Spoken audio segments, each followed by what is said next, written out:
আজকে শুরু করব একটা প্রশ্ন দিয়ে। আচ্ছা, আপনাদের প্রিয় সাবজেক্ট কি ছিল?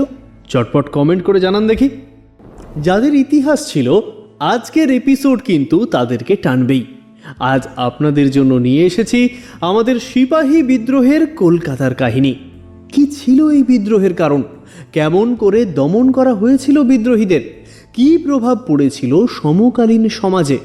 আজ থাকছে সেই সব নিয়ে গল্প। আর যাদের প্রিয় বিষয় ইতিহাস ছিল না, তাদেরও এই পর্বটা একটা মারাত্মক হাতিয়ার হয়ে উঠতে পারে। কিভাবে, সেটা জানতে হলে শুনতে হবে এই পর্বের শেষ অবধি। আপনারা শুনছেন ক্লক টাওয়ার পডকাস্ট। পৃথিবীর বিভিন্ন দেশের বিভিন্ন সময়ের বিভিন্ন মানুষের গল্প নিয়ে আসি আমরা প্রত্যেক সপ্তাহে শুক্রবার।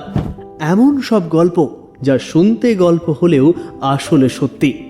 এরকমই সত্যি গল্প শুনতে আমাদের চ্যানেলটি সাবস্ক্রাইব করুন আর শুনতে থাকুন আজকের পর্ব। এসে গেছে আমাদের নতুন গল্পের চ্যানেল কাহিনী স্কোপ। লিংক থাকলো ডেসক্রিপশনে। সাবস্ক্রাইব করুন আর শুনতে থাকুন দারুণ দারুণ সব গল্প।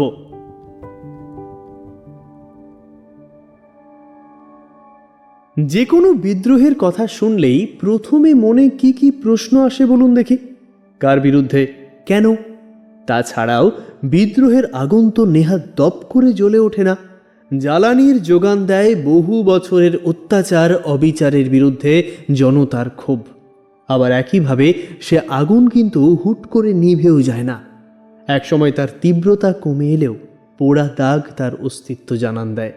ঠিক সেই কারণেই সিপাহী বিদ্রোহের কলকাতার গল্প বলতে গেলে তার আগে পরের ছোটোখাটো বিদ্রোহের কাহিনীর উল্লেখ করতে হবে, কারণ তারা কার্যকারণ সম্পর্কে জড়িয়ে আছে। বিশেষ করে সিপাহী বিদ্রোহ আর নীল বিদ্রোহ খুব অল্প সময়ের ব্যবধানে ঘটেছিল, তাই নীল বিদ্রোহের গল্পের আঁচ সিপাহী বিদ্রোহের ইতিহাসে পড়বেই। ইতিহাস ঘাঁটলে জানা যায় ইংরেজ বাণিজ্যিকরা 1608 খ্রিস্টাব্দে মুঘল সম্রাট জাহাঙ্গীরের থেকে প্রথমে সুরাটে বাণিজ্য কুঠি স্থাপনের অনুমতি পায়। ছেলেবেলায় বইয়ের পাতায় একটা ছবির তলায় বোল্ড হরফে লেখা থাকতো, সম্রাট জাহাঙ্গীরের রাজসভায় ইংরেজ বণিক স্যার টমাস রো। কি মনে পড়ছে তো? 1658 সালে ইস্ট ইন্ডিয়া কোম্পানির একজন প্রতিনিধি হিসেবে জেমস হার্টের ঢাকায় প্রবেশের মাধ্যমে বাংলায় ইংরেজ আগমন শুরু হয়।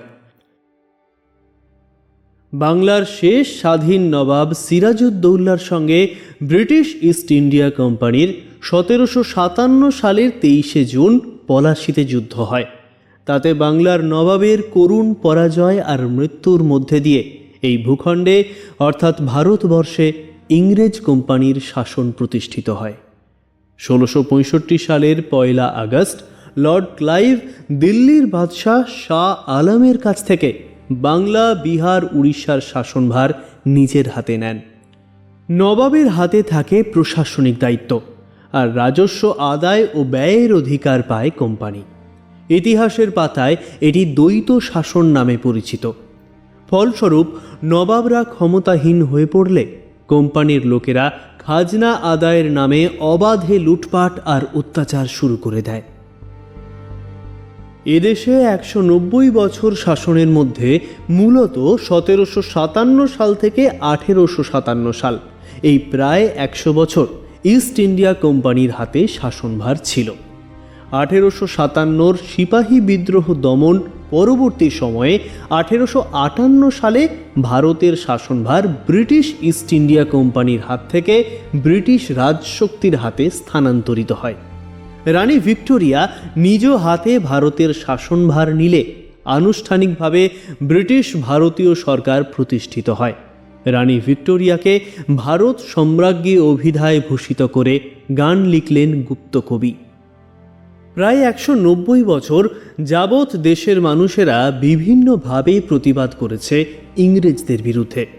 যেমন অষ্টাদশ শতাব্দীর শেষ ভাগে সন্ন্যাসী বিদ্রোহ, 1763 থেকে 1778, মেদিনীপুরের বিদ্রোহ 1763 থেকে 1783 সাল পর্যন্ত, ত্রিপুরার শামসের গাজীর বিদ্রোহ 1767 থেকে 1768 সাল পর্যন্ত, সন্দ্বীপের কৃষক বিদ্রোহ 1769, মজনু শাহ নেতৃত্বে ফকির সন্ন্যাসী বিদ্রোহ 1770 থেকে 1780 সাল, পার্বত্য চট্টগ্রামের চাকলা বিদ্রোহ 1776 থেকে 1787 পর্যন্ত, তিতুমির বিদ্রোহ 1831 সাল ইত্যাদি উল্লেখযোগ্য।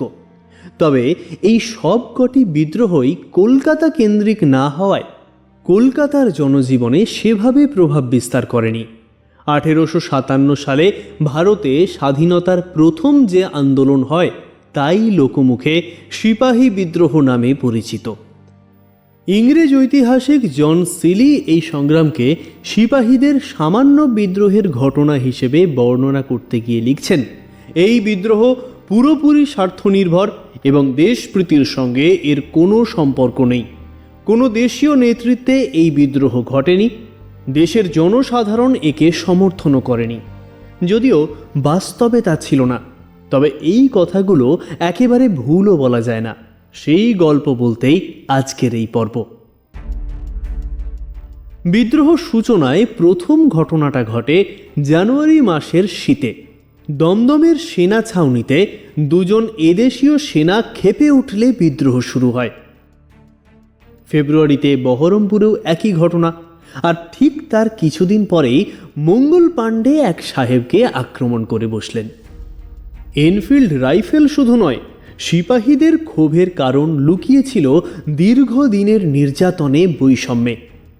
তামাম উত্তর ভারতেও সিপাহীরা নড়ে চড়ে উঠেছে ততক্ষণে। বিদ্রোহের লক্ষ্য এক, দিল্লির সিংহাসনে আবার বাদশাহ বসবে, ইংরেজকে এবার ভারত ছাড়তেই হবে। নানা সাহেব তাঁতিয়া টোপিরা নেতৃত্ব দিচ্ছেন। বিদ্রোহের আগুনে ভয়ে কাঁটা হলো ইংরেজ আর চাটুকার বাঙালি বাবুরা। সত্যি বলতে কি জানেন, কলকাতা নিয়ে ইংরেজদের বরাবরই আলাদা অধিকার বোধ ছিল। আপনারা বলবেন রাজধানী তো তাই, কিন্তু শুধু সেই জন্যেই নয়। আসলে অনেক আহ্লাদ করে গড়ে তোলা শহর, জলা জমি চেছে পুছে পগার সাফ করে গড়া শহরের রোগের প্রকোপ সঙ্গে এলোমেলো আবহাওয়ার জেরে বহু ইংরেজ মারাও গেছিলেন, কিন্তু তারপরেও ইংরেজদের সঙ্গে বড় মায়াময় সম্পর্ক ছিল কলকাতার। এমনই অধিকারবোধ যে ক্লাইভ পলাশির যুদ্ধ জয়ের খবরের থেকেও বেশি গুরুত্ব দিয়ে ইংল্যান্ডের মহারানীর কাছে মির্জাফরের আলিগড়ের নাম ফের কলকাতা করার চুক্তিতে সই করার খবর পাঠিয়েছেন।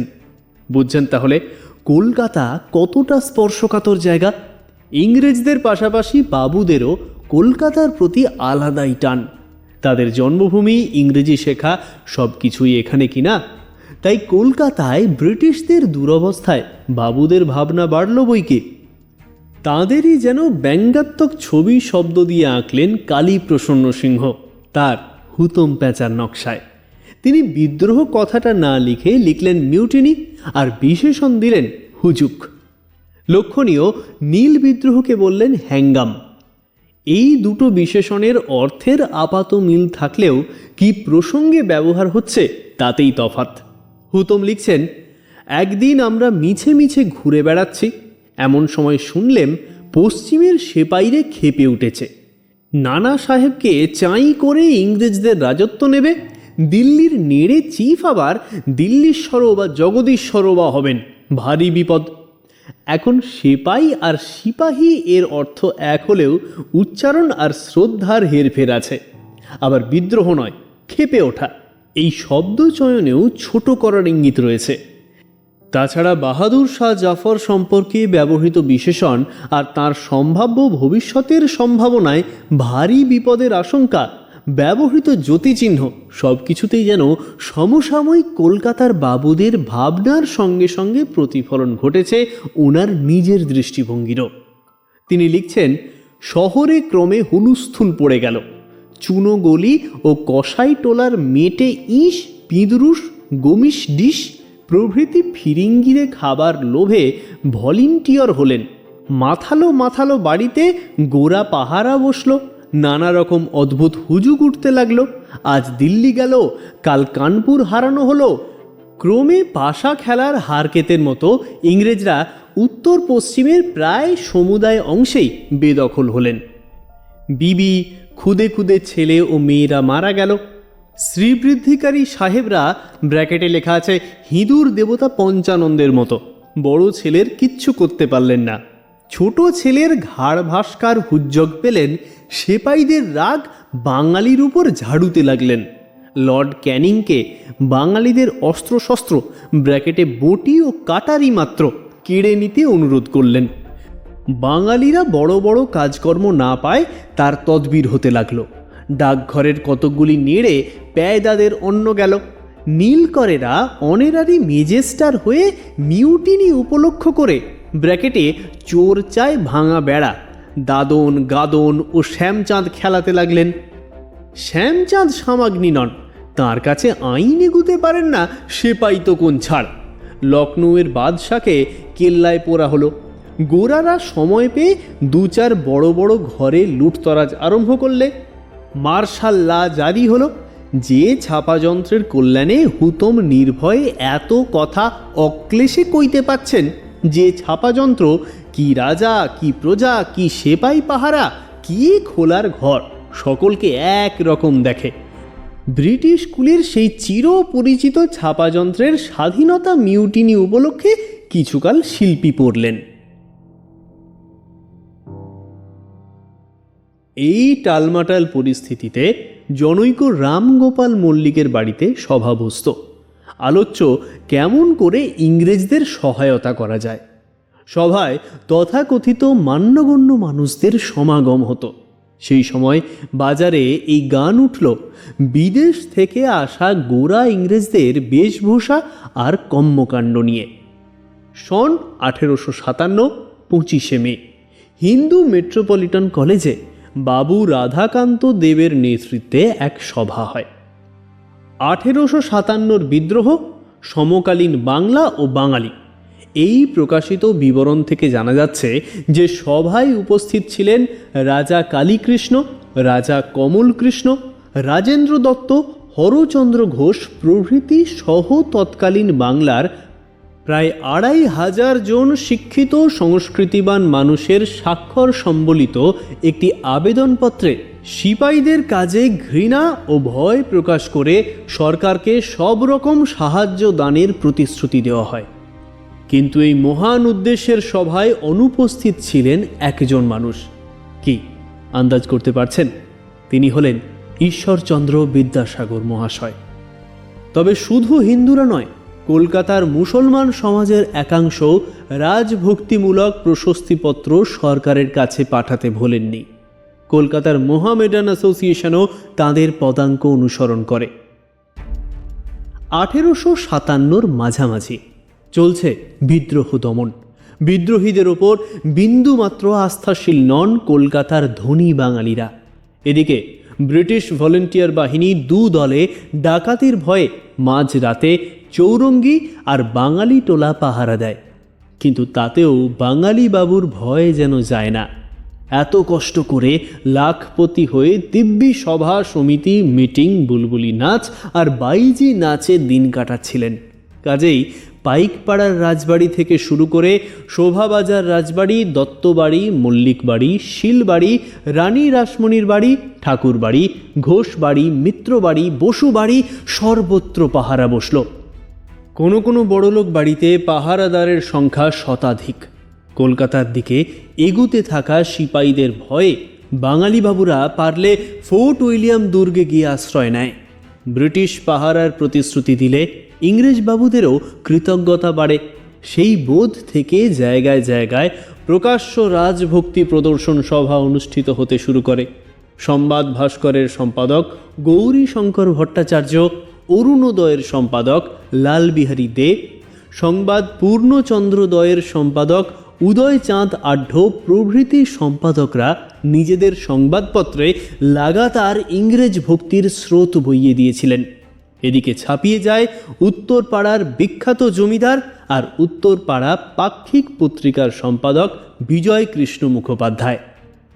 তিনি বাঙালি বাবুদের ইংরেজ ভক্তির কথা ছাপান কাগজে। অরুণোদয়ের সম্পাদক লাল বিহারী দে সিপাহীদের কেবল নির্বোধ আর অত্যাচারী মনে করতেন না। তার কাগজে সিপাহীদের অত্যাচারের বর্ণনা করতে গিয়ে সিপাহীদিগের নিষ্ঠুরতা শিরোনামে লেখেন যে ইতিহাসের অনেক কুখ্যাত রাজাদের অত্যাচারও নাকি সিপাহীদের তুলনায় কম। তখন সিপাহী বিদ্রোহ চলছে। ইংরেজ সেনারা তৎকালীন অবিভক্ত দিনাজপুর জেলার দেশীয় সিপাহীদের হাজার হাজার বিঘা জমির ধান কেটে আগুন লাগিয়ে দিয়েছিলেন। বিশেষ করে অবিভক্ত বাংলা আর বিহারে নীল চাষের সূত্রপাত হয়। মসিয়ে লুই বল্ল নামে জনৈক ফরাসি ব্যবসায়ী 1777 খ্রিস্টাব্দে সর্বপ্রথম বাংলার পূর্বাঞ্চলে নীল চাষ আরম্ভ করেন। 1778 খ্রিস্টাব্দে ক্যার লারুম নামে জনৈক ইংরেজ এদেশে প্রথম নীলকুঠি স্থাপন করেন। অষ্টাদশ শতাব্দীর মধ্যভাগে ইংল্যান্ডে শিল্প বিপ্লবের জের হিসেবে দ্রুত বস্ত্রশিল্প গড়ে উঠলে নীলের চাহিদা ব্যাপকভাবে বৃদ্ধি পায়।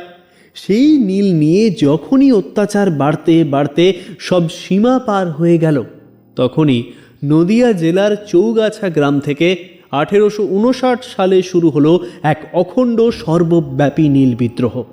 দীনবন্ধু মিত্রের নীল দর্পণ বইটির ইংরেজি অনুবাদ সরকারি প্রকাশনায় অনুমোদন দানের অপরাধে দোষী সাব্যস্ত হন গ্র্যান্ট। বিচারপতি পিকক তাকে 1 টাকা জরিমানা করেন। 1857 সালের সিপাহী বিদ্রোহকে সাম্রাজ্যবাদী ইংরেজরা পৈশাচিক অত্যাচারের মাধ্যমে দমন করলেও সে সময় বাংলাদেশে নীল চাষিদের প্রতিরোধ সংগ্রাম অব্যাহত ছিল। 1859 থেকে 60 খ্রিস্টাব্দে বাংলাদেশের বেশিরভাগ অঞ্চলে এই বিদ্রোহ ভয়ানক রূপ নেয়। বাংলার নীল চাষিদের এই বীর সংগ্রামে ইংরেজরা আতঙ্কগ্রস্ত হয়ে ওঠে। 1859 সালে নীল বিদ্রোহের আগুন ছড়িয়ে পড়েছিল। 1859 সালে ডোমজুড় আর তার আশেপাশে বহু এলাকায় নীলকর সাহেবদের কুঠিতে বিদ্রোহ দেখা গেল।